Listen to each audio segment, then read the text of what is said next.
Guys how you all, स्वागत है आप सभी का आपके अपने चैनल एग्ज़ाम वाला 247 के अंदर।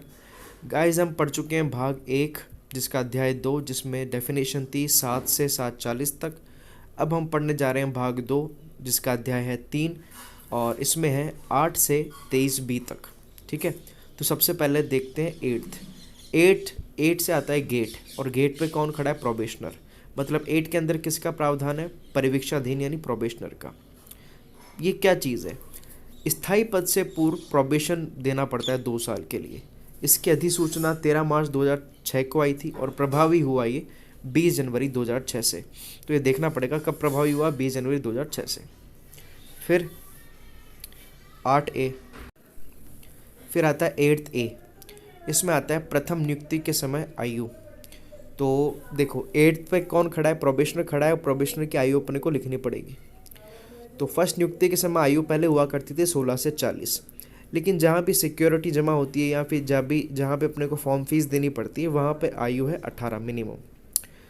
24 मई 2004 के बाद फीमेल के लिए आयु कर दी मैक्सिमम 42।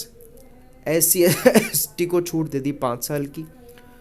महिला व एक्स सर्विसमैन को छूट दे दी अपने 10 साल की। और RAS या अधीनस्थ जो सेवाएं उसमें 45 साल तक इसकी एज है।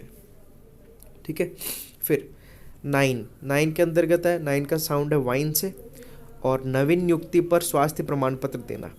तो वाइन पीने के बाद आप स्वस्थ हो कि नहीं उसका प्रमाण पत्र आपको देना पड़ेगा। ये हर कर्मचारी देगा। नियुक्ति के समय स्वास्थ्य प्रमाण पत्र देना पड़ेगा। ठीक है, फिर 10 साउंड्स ऑफ डैन। डैन में पढ़ा है क्या? स्वास्थ्य प्रमाण पत्र का प्रारूप कहाँ पढ़ा है? डैन में पढ़ा है।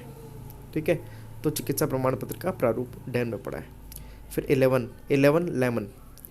चिकित्सा प्रमाण पत्र जारी करने हेतु सक्षम प्राधिकारी कौन होगा? ये किससे पता पड़ेगा अपने को? 11 में लिखा हुआ है। ठीक है, तो प्रमुख चिकित्सा अधिकारी जारी करेगा, लेकिन अगर कोई महिला है तो उसके लिए महिला डॉक्टर भी दे सकती है।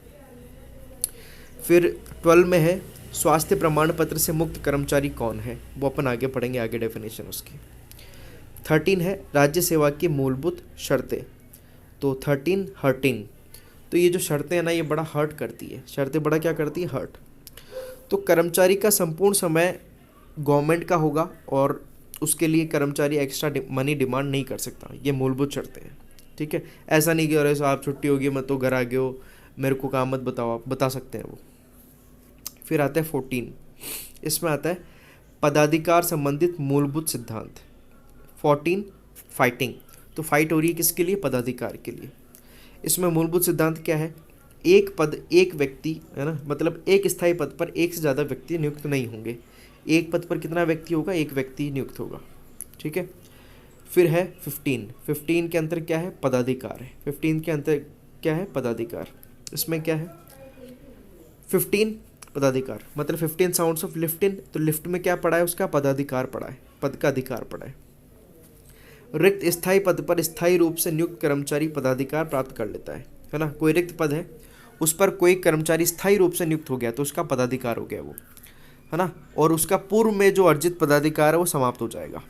जो उसका पहले कोई अधिकार था वो समाप्त हो जाएगा। ठीक है, चलो अब आता है 16 परिस्थितियाँ जिनमें पदाधिकार बना रहता है, ऐसी कौन सी है? तो 16 साउंड्स ऑफ कैंटीन। कैंटीन में क्या है? पदाधिकार बना रहेगा। कौन कौन सी परिस्थितियाँ? जब तक कर्मचारी उस पद पर कार्यरत है, जब तक उस पोस्ट पर है तब तक पदाधिकार बना रहेगा उसका। अवकाश में जा रहा है तो भी बना रहेगा। निलंबन, सस्पेंड कर दिया तो भी।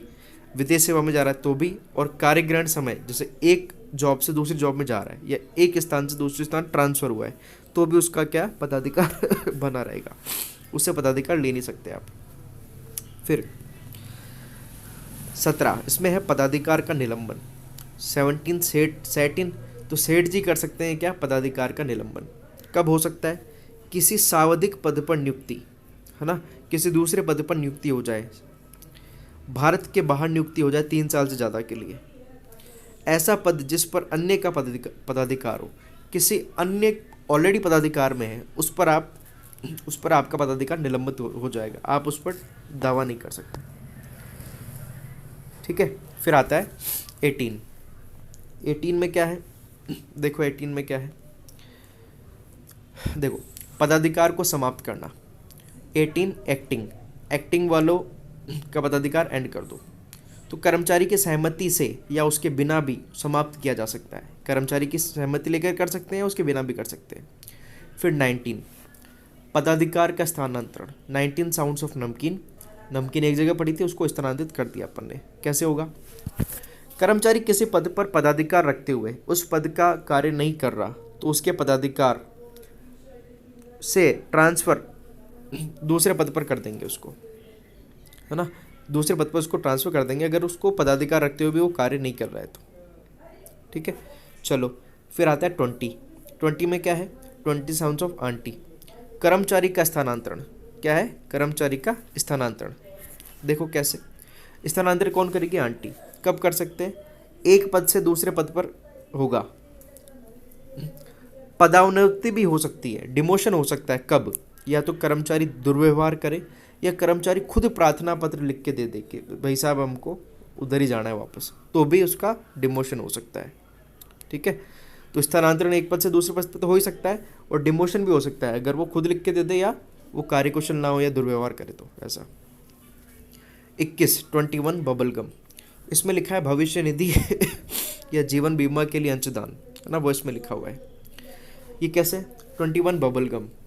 तो जीवन बीमा के लिए अंशदान देना था, लेकिन अंशदान की जगह मैंने क्या डाल दिया? उसमें बबल गम डाल दिया। क्या डाल दिया? Bubble gum. फिर आता है 22 मी टू। इसमें क्या है? वेतन व भत्ते प्राप्त करने की शर्तें।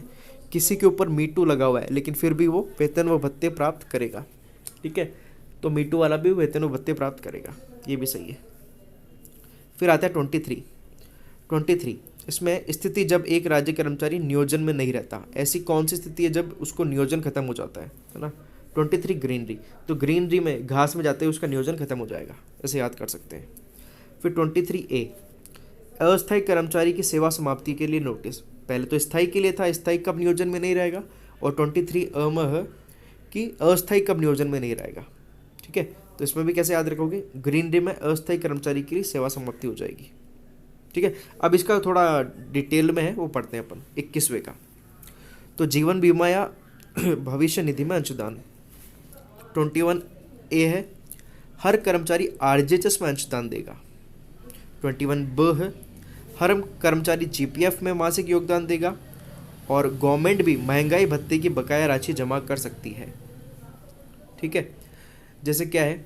जीपीएफ मतलब जो जीपीएफ होता है ना हर एम्प्लॉय का, भविष्य निधि, उसमें तो हर कर्मचारी उसमें अंशदान देगा। और गवर्नमेंट कई बार क्या करती है कि जैसे डीए बढ़ा दिया, उन्होंने डीए बढ़ा दिया लेकिन उसकी जो क्या बोलते हैं किस्त नहीं देती, वो बोलती है कि हम आप तुम्हारे भविष्य निधि में डाल रहे हैं, तो वो उसमें डाल देती है, तो गवर्नमेंट भी डाल सकती है। 21C जीपीएफ में पेंशन और महंगाई राहत की बकाया राशि भी जमा करवा सकते हैं, है ना, करवा सकते हैं। तो पेंशन भी जमा करा सकते हैं और महंगाई राहत की बकाया राशि जो है वो भी जमा करा सकते हैं, ये करा सकते हैं जीपीएफ में। फिर देखो नियम 22 वेतन व भत्ते प्राप्त करने की शर्तें। कर्मचारी कार्यग्रहण से कार्यबंद तक वेतन प्राप्त करेगा। जब तक स्टार्ट किया है और एंड किया है तब तक वेतन प्राप्त करेगा।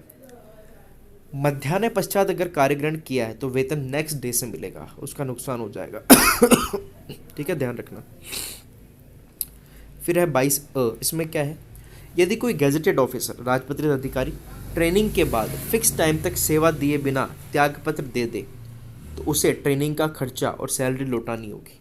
कोई राजपत्रित अधिकारी क्या है, ट्रेनिंग ले ली लेकिन काम नहीं किया तो उसे ट्रेनिंग का खर्चा और सैलरी लौटानी होगी।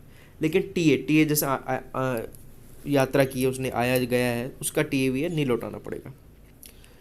यदि ट्रेनिंग नई नियुक्ति में लाभदायक हो तो गवर्नमेंट धनराशि वापस माफ़ कर सकती है। अगर उनको लगे गवर्नमेंट को कि भी आगे काम आ जाएगा इसके, तो वो माफ़ कर सकती है इसको। 22B ट्रेनिंग पीरियड में धनराशि जमा कराना प्रावधान नॉन गजेटेड एम्प्लॉय पर भी लागू होंगे यदि 3 या ज़्यादा महीने की ट्रेनिंग के लिए भेजा गया है। सेम चीज़ उस पर भी लागू होगी। 3 से 6 माह के लिए गया है ये, तो क्या 1 साल का उसको क्या करना पड़ेगा? बॉन्ड देना पड़ेगा। 6 से 1 वर्ष के लिए गया है तो 2 साल का बॉन्ड देना पड़ेगा उसको। और 31 मार्च 2012 के बाद ट्रेनिंग है तो 1 से 2 साल के लिए जा रहा है तो 3 साल का उसको बॉन्ड देना पड़ेगा। बॉन्ड लिख के देना पड़ेगा कि भाई 3 साल तक मैं ट्रेनिंग से आने के बाद नौकरी करूँगा तुम्हारे यहाँ पे, ये देना पड़ेगा। ठीक है, चलो फिर आता है 23 भाई ऐसा क्या चीज़ है नियम, जब गवर्नमेंट एम्प्लॉय नियोजन में नहीं रह जाता तो उसका नियम, तो इसमें है लगातार 5 साल से ज़्यादा अवकाश पर अगर रहा है, वो 5 साल से ज़्यादा हो गए हैं अवकाश पर, तो नियोजन खत्म हो जाएगा उसका। 23 अस्थायी कर्मचारी को सेवा समाप्ति के पहले नोटिस। देखो, अस्थायी कर्मचारी को 1 माह का नोटिस देकर सेवा उसकी एंड की जा सकती है। यदि कर्मचारी 3 साल से ज़्यादा कार्य कर चुका है और आयु योग्यता भी है, तो उसको 3 महीने का नोटिस देना पड़ेगा। ऐसा नहीं कि आपने 1 महीने का नोटिस दे दिया और उसको भेज दिया, ऐसा नहीं होगा, 3 महीने का देना पड़ेगा। फिर है अस्थायी पदों में कटौती। यदि कर्मचारी कटौती करनी हो तो पहले नए जो लगे हैं वो हटेंगे, बाद में पुराने हटेंगे। जैसे आपने देख लिया कि भाई कर्मचारी हटाने हैं, तो पहले नए हटेंगे और बाद में पुराने लगेंगे, बाद में पुराने हटेंगे, है ना। पहले जो नए लगे हैं वो हटेंगे, ये करेंगे। फिर नियम 12 जो अपन छोड़ा था, चिकित्सा प्रमाण पत्र से मुक्त कर्मचारी। ऐसे कौन से कर्मचारी जिनको चिकित्सा प्रमाण पत्र नहीं देना? किसी कंपटीशन एग्जाम से भर्ती हुए हैं, जिनका पहले ही मेडिकल हो चुका है, उनको नहीं देना। 3 महीने से कम समय पर अस्थायी रिक्त पद पर नियुक्त उच्च सेवा कर्मचारी, है ना, 3 महीने से कम समय पर नियुक्त है कोई, उसको भी नहीं देना। 6 महीने से कम समय पर अस्थायी रिक्त पद पर नियुक्त चतुर्थ श्रेणी कर्मचारी, उसको भी नहीं देना। रिटायरमेंट के तुरंत बाद अगर उसको ज़रूरत पड़ गई है तो भी नहीं देना, ठीक है। फिर सेवा में बिना व्यवधान अन्य कार्यालय में अस्थायी कर्मचारी स्थानांतरण करवा लिया गया, बिना सेवा में व्यवधान एक ऑफिस से दूसरे ऑफिस में ट्रांसफ़र हो गया, तब भी उसको चिकित्सा प्रमाण पत्र नहीं देना है, ठीक है। तो ये था हमारा भाग 2 अध्याय 3, जिसमें थी 8 से लेकर 8-23 तक, ठीक है। आई होप आपको अच्छा लगा होगा। अगर अच्छा लगा तो शेयर, सब्सक्राइब, लाइक कर दीजिए। बने रहिए हमारे साथ, मिलते हैं आपसे नेक्स्ट वीडियो में। धन्यवाद।